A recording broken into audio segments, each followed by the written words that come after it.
Supply schedule.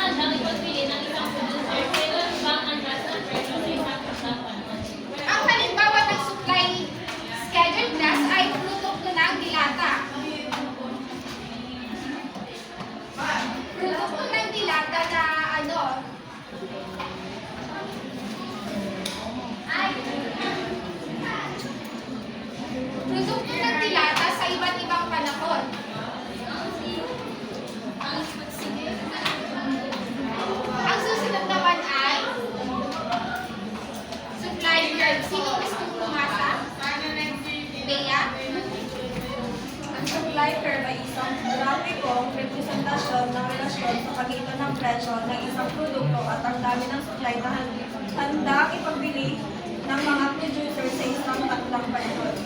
Ang supply curve ay habang tumataas ang presyo, dumarami rin ang produkto at ipagbibili ng mga producer. Next naman ay elasticidad ng supply. Sino gustong bumasa? Kenneth? Ang elasticidad ng supply ay isang konsepto sa economics na sumusukat sa kung gaano kasensitibo ang dami ng supply sa pagbabago ng presyo. Ang elasticidad ng supply class ay kung sumusukat kung gaano kasensitibo ang dami ng supply ng produkto o servisyo na ipagbili sa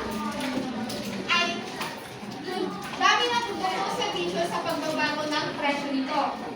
Naunawaan niyo ba ang ating talakyan class?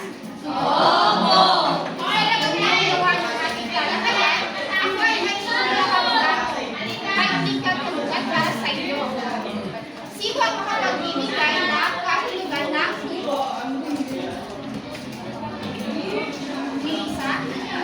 Yung pagpapasabi na dito, ito yung natirang pera na galing sa mga kalulugan natin. Maraming salamat. Sino naman ang makapagbibigay ng kahulugan ng supply schedule? At Yung supply schedule ko, ito po yung dami ng supply na dami ng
Mm.